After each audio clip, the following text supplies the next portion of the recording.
welcome to Style of Thought. Today I want to talk to you about what it was like growing up in Germany.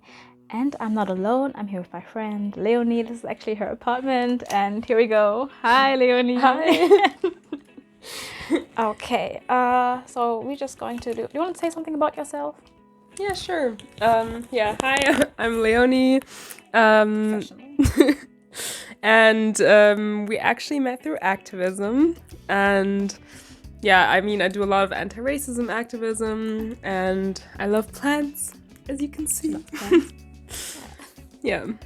So, and I also study law. Okay. Let's just dig in. Okay. I grew up in Germany, so my parents came here before I was born, like I think 6 months before or something. Sorry. Excuse me. Okay. So yes, I was born here. How about you? Yeah, I was actually also born in Germany. Real? Oh, sorry. Okay. So, I was like, I'm looking at you like I don't know you. yeah, my dad came to Germany when he was in his 20s, I think. And then my mom was in Nepal pregnant with me, but then she came to Germany to give birth, and then we moved to Tanzania later. And then I was in Tanzania until I turned 16 and then I came back to Germany. So I actually grew up, or a large part of my my teenage years I spent in Tanzania, but I I was born in Germany. Wait, when did you leave? What was your first impression when you were, because you grew up here until you were like 10 years old? What was your first impression of Germany? In all honesty, I think everyone's very strict and bureaucracy is intense. That's what you thought when you were 10 years old? Bureaucracy. Okay, true. No, the politics is always. So. Well, I mean, I thought good food, and here it feels like you can do everything. Even though like at 10 you don't know that there's a lot of restrictions and there's a lot of things you can't do, but it still feels like somehow like all doors are open to you, and you feel like here you have like all possibilities. And I think that's also kind of why my dad came to Germany, because he thought here he could give us a better life. Honestly, my first impression of Germany when I grew up here was basically like from the age like for me like 1 to 10 would be that it was always me, like basically us and them. It was basically my black family, and our, let's say, traditions or our way of life was different. It was like everything I did had to have a reason. Everything I did I could explain to anyone who was asking, because I was always ready to answer. People always pretended like we just got here, like yesterday. Those were the friendly people. So. And people also like give you the feeling that you have to be thankful for being here. And like they are the state that entered, like opened the doors for you. Like, oh yeah. Kind of also know that we have a right to be here and a right to get as much as everyone else, and we have the same rights as everyone else here, which makes kind of like the second and third generation of like people coming to a country different from the first. Every time you say we have a right to be here, I kind of feel like triggered because I'm scared. It's so sad, but it's like I'm scared to say out loud that we have a right to be here, because I feel like there's always someone ready to fight us on that right. That's why I don't call myself Afro-German, because I don't feel Afro-German. I didn't. The base for my upbringing wasn't welcoming. Wasn't, oh yeah, I'm half German or I'm part of Germany. I'm just like, I'm Congolese and I'm here now. That was my feeling. My mom is actually German, while my dad is from Nigeria. And I think because my mom's German, I always had this side in me that, I mean, I'm half German, but I don't, like, by society, I don't get accepted as that or as German. So I kind of wanted to learn as much as possible about, like, the culture or like Igbo culture where my dad came from. When I was a kid, we used to go to like Nigerian community gatherings, and I think that's also kind of really that's like a fond memory at the same time as being kind of like traumatizing. because these community gatherings were messy, and there were discussions between like all the parents. That's the first part. But as a The kid, drama. as a kid, you're not allowed to participate in the discussion. But By the way, now that we're in this room, the first memory of racism in Germany. I think the first memory that I really consciously remember is going to a store, I think Rewe or something, with my dad. And then I remember them being really racist towards my dad when he was at the cashier and buying something. And then they sent us out of the store, or they sent my dad out of the store. And in the moment, kind of, we were completely ignored. And then we were left behind in the store because my dad was so angry with the situation that he also didn't really think about us anymore. And they were... I forgot my question. What's like your first memory of racism? Okay, so my first memory of racism is, I think that's what I wrote in the book Schwarz wird groß geschrieben. Promo. Mm-hmm. Oh, you got it here, so cute! Yeah, that's the book. You can pre-order, or you can buy the book now. Mm-hmm. Out Link now. below. Actually, I could put, I will link below. I can recommend it. Mm-hmm. Her text is amazing. Thank you. You better not cut this out. No, I won't. My first memory of racism in Germany, actually, I can't really recall, because by the time it happened, I just remember that it wasn't the first time and that I already knew what to do. I already boy. I will not say his name, but I remember his name. No, no, I'm not gonna say his name. But I was sitting down next to him, and he looked at me, and the first thing he told me was like, "You N-words, like you should die and deserve to die." I wasn't even shocked or sad. I was just like, okay, it's one of those. And I already had a comeback, you know. The first thing I said was, okay, then I'd rather die than have to see your ugly face one more second. Hey. And it's just an awkward moment because we just looked at each other like for 2 seconds, like, yeah. We both didn't say anything, which is very awkward. No one heard about it, but basically the entire class didn't really like me for the first few years. In conclusion now, do you have any advice or parents from other countries, immigrant parents, doesn't even have to be from African countries?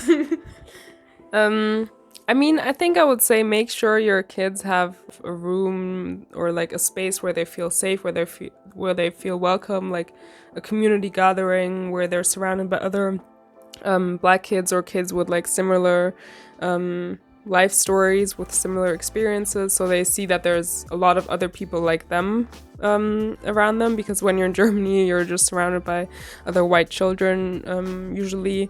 So okay, but we grew up in small towns, so yeah. Okay, true.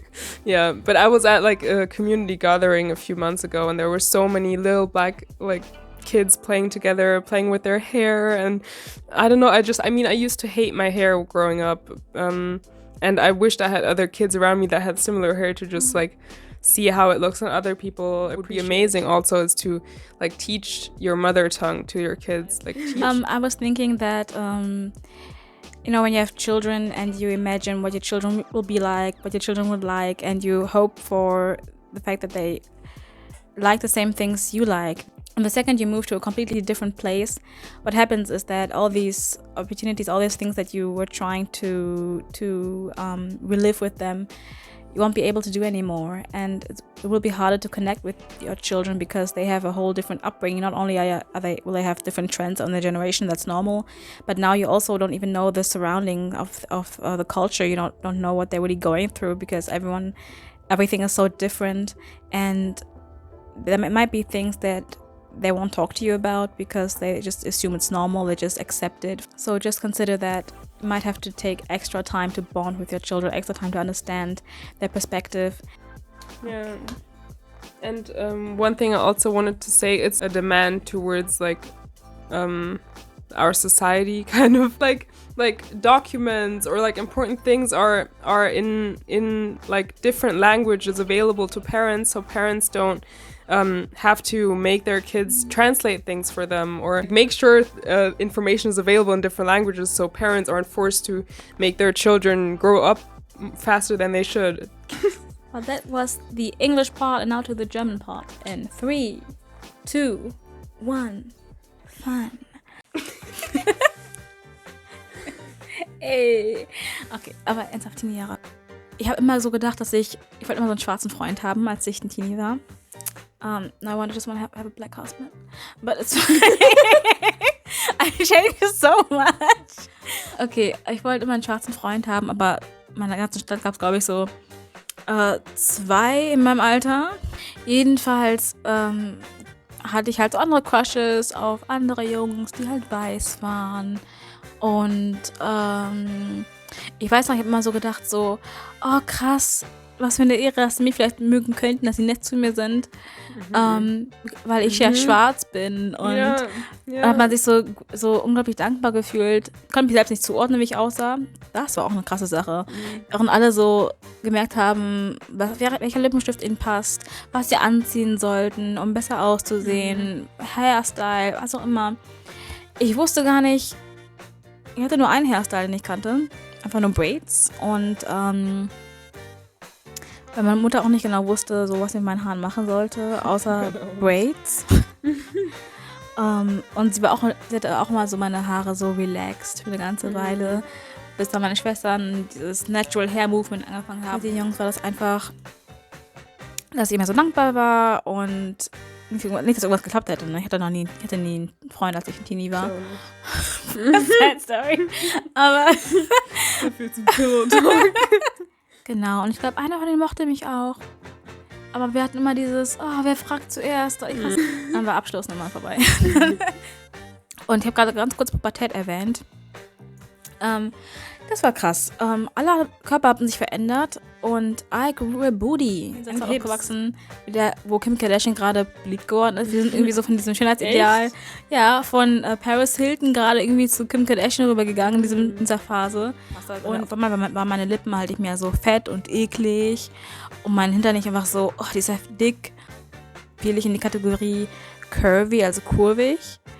Was richtig nervig war, weil auf einmal Leute, die mich ignoriert haben, wurden dann auf einmal, oder mich auch teilweise beleidigt haben früher, haben einfach angefangen, mich super zu sexualisieren, was mega unangenehm war. Gut. Man wird halt wirklich auf einmal einfach so exotisiert und irgendwie so, genau. So als so Trophäe für irgendwie junge, weiß nicht, Teenager-Typen da angesehen, die irgendwie einmal was mit so einer wie uns gehabt haben wollen irgendwie. Also den Spruch hat man schon oft gehört, dass so, ich wollte schon immer was mit so einer haben, so einer wie dir oder mit schon mal was mit einer Schwarzen haben oder so. Ja, spaßig ist das nicht. Aber es gab auch andere schöne Sachen in der Teenie-Zeit, keine Sorge. Einmal hatte ich eine Freundesgruppe, wo es gab eine Vietnamesin, eine Deutsche, also eine weiße Deutsche und mich. Und wir haben einfach alle gegenseitig geroastet, weil es witzig war. Weil es war so, wir waren so wie ein klassischer dummer Witz anfängt, so ein Barding. Das heißt, dieses, wir alle akzeptiert haben und die Themen weniger waren, von wegen so, ja, oh, ich habe so viel, das ist bei mir anders, das ist bei mir anders, und dann kann ich bei dir abschreiben. Okay, dann zu Träumen und Zielen und Berufswünschen. Teenagerjahre, jetzt, wie sieht's aus im Vergleich? Was wolltest du als Teenager sein? Sind das immer noch dieselben Träume? Und, ja, also, ich glaube, eine Zeit lang früher, als ich irgendwie so 13, 14 war ich mir noch sehr unsicher, was ich werden möchte und was ich irgendwie später machen möchte. Eine Zeit lang dachte ich, ich möchte irgendwie Medizin studieren, weil ich irgendwie bestimmte Serien geguckt habe, wo halt auch schwarze Medizinstudierende waren und die halt einfach erfolgreich aussahen. Und irgendwie hatte ich halt durch meinen Vater vor allem auch, der so dieses Bild von was ist erfolgreich, irgendwie so sehr auf mich auch wie auch immer, projiziert hat. Auf jeden Fall dachte ich früher, eine Zeit lang, weil ich sehr gut in Physik und Mathe war, dass ich Physik studieren möchte. Und dann habe ich aber angefangen mit diesem ganzen so, ich bin hier nicht willkommen, ich bin nicht gut genug dafür. Die meisten, die Physik studieren, sind weiße Männer und manchmal vielleicht dann 1, 2 weiße Frauen, aber dann sieht man einfach nicht so viele Leute, die irgendwie aussehen wie man selbst. Bei Jura dachte ich mir dann, was ist mir wichtig? Ich habe auch während der Schulzeit immer schon viel irgendwie mich für verschiedene soziale Projekte eingesetzt und dachte mir dann, mir ist wichtig, irgendwie für Menschen einzustehen, denen man irgendwie, die vielleicht gerade nicht die Möglichkeit haben, ihre Stimme zu erheben und dass ich einfach nicht für sie eine Stimme bin, sondern ihnen einfach eine Möglichkeit gebe, halt ihre Meinung zu äußern. Und was sich aber jetzt sehr stark auch nochmal verändert hat in den letzten Jahren und auch weil ich in Tansania gelebt habe, ist vor allem, dass ich im Ausland arbeiten möchte und ich glaube, das geht tatsächlich vielen so auch schwarzen Jurastudierenden so irgendwie so schnell wie möglich weg von Deutschland. Keine Ahnung, irgendwie. Ich lache, weil du recht hast. Ja, und so irgendwie, es gibt auch kaum schwarze JuristInnen in Deutschland irgendwie, die man als Vorbild nehmen kann. Also wir lernen jetzt mittlerweile immer mehr kennen, auch durch so Gruppen wie die afrodeutschen JuristInnen. Ja. Witzig, dass du erzählt hast, dass du mal Physik studieren wolltest. Das ist ein bisschen schief wieder. Ich wollte auch früher Physik studieren. Ja, aber ich war voll schlecht. Und dann hat mir Gott gesagt, dass ich was Besseres bekommen kann. Und ich dachte mir, okay. Und ever since then. Aber ernsthaft, Jura ist eigentlich ein sehr vielseitiges Studium, mit dem man viel machen kann, habe ich nochmal gelernt. Und ich habe eigentlich zugeben können, dass ich eigentlich sehr viel Spaß an Jura hätte. Dann habe ich angefangen, erst zu studieren und ich bereue noch nichts. Now, go crazy, go nuts, Rassismus! Wie ihr alle wisst, es gibt institutionellen Rassismus, strukturellen Rassismus und Alltagsrassismus. Hey, kannst du mir das geben? Und ehrlich gesagt hab ich schon gar keine Lust mehr über Rassismus zu reden, weil das... Die ganze Zeit? Kannst du es kaum erwarten? Jetzt hast du das Thema. Und jetzt ist mir egal, dass wir so lange drüber reden. Weil der Punkt ist, Rassismus, das ist ja das, was ich dir zeigen wollte. Rassismus ist halt in allem irgendwie integriert. Und Rassismus ist nicht was, worüber man nur so immer getrennt reden kann, sondern früher dachte ich irgendwie, dass es super wichtig ist, jeden Tag 24/7 irgendwie Antirassismusarbeit zu machen. Veränderung braucht viele Jahre, also so um irgendwie wirklich was nachhaltig gegen Rassismus zu machen, brauchen wir halt viele Jahre und es ist nicht so, als hätte der Kampf gegen Rassismus irgendwie erst, weiß nicht, 2020 angefangen, sondern es gibt einfach schon so viele Jahre lang, also Jahrhunderte, also so lange einfach Leute, die sich gegen Rassismus einsetzen. Deswegen müssen wir halt gucken, wie wir langfristig aktiv sein können. Dass wir auch gucken, dass wir trotzdem noch Auszeit nehmen. Wir sind auch trotzdem nur in Anführungsstrichen Menschen. Ja, ich weiß nicht, ob du lieber so über Rassismus-Erfahrungen reden möchtest oder lieber so über Umgang. Was ist dir lieber? Gute Frage. Wir können über Rassismus-Erfahrungen sprechen, aber ich will ganz ehrlich sein, ich habe die meisten verdrängt.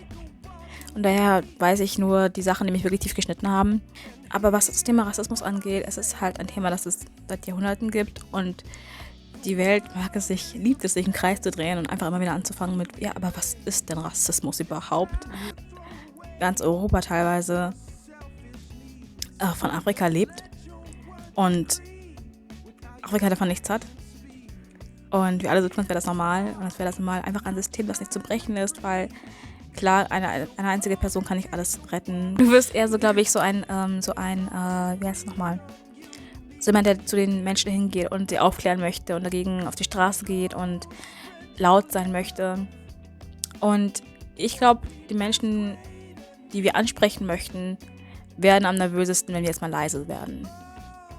Und ich bin eher so eine Person, die nach innen hinein arbeitet und eher an die eigene Community rangeht und heilen möchte und sich austauschen. Wir haben uns darauf geeinigt, dass ich recht habe. Dass wir beide natürlich also dass es immer unterschiedliche Ansätze gibt, die man so für Rassismus im Kampf oder halt so für so Antirassismusarbeit hat und es einfach so verschiedene Wege gibt, dagegen vorzugehen und man halt auch merkt, so dass jede Person irgendwie seinen anderen Weg geht oder ein bisschen einen anderen Fokus legt. Aber so, ich würde sagen, dass alles halt alles so wichtig ist und dass wir irgendwie ein bisschen von allem brauchen. So. Okay, danke fürs dabei sein. Danke fürs Zuschauen, danke fürs Zuhören. Thank you for sticking, I hope, till the end. Thanks for listening to us. And these are, of course, only like our points of view and like some things that came to our head. In no way is this like the only worldview you can have or whatever. I don't make disclaimers on this channel. Like, you can stay or you can leave. Yeah, true. Yes, True. like, Yeah. you know. Okay, bye. Okay, bye, finish. No, bye. But thank you for watching, and stick around, please. Like and share and subscribe and comment down below if you want to say anything. Yeah. And support Black businesses. Yes, always true. Support Black businesses. Look at her. Yes. Okay, bye. Bye. Dann kamen so 2 Männer irgendwie bei uns vorbei und meinten, ob sie mich für 2 Kühe kaufen können. Oder 6 Kühe. Ich weiß nicht mehr genau, was ich ihnen wert war. Auf jeden Fall, ja, nicht so YouTube-Professor. Einsetzen. Ich weiß, wir sind noch nicht beim Rassismus-Part, aber ich will trotzdem schon mal drüber reden. Und, ja, was ich auch noch erzählen wollte, ganz kurz. Also erstmal nein und zweitens, das ist dein Preis? Oder? Ja. Aber es wurde natürlich abgelehnt. Scheint Preis.